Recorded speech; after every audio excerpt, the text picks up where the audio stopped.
one thing they have at least learned from that wasn't around, say, 30 years ago is social media.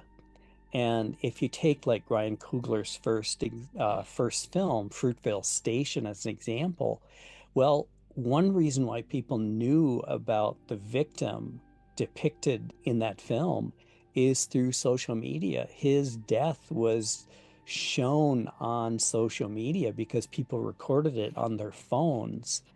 And again, I mean, when George Floyd was killed, his death was recorded on social and broadcast on social media, and that brought about all these protests and things like that.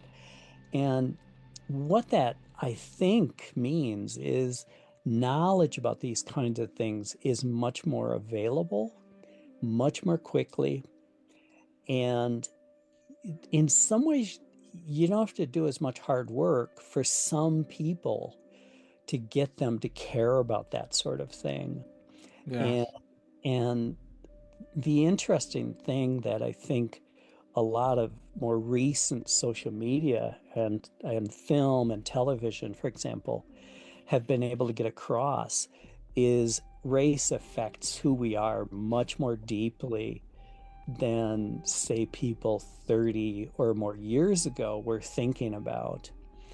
And so the kind of revolutionary stuff that people were doing, say, in the late 80s and early 1990s is much more accessible now and and people can cotton on to it, I think, more easily.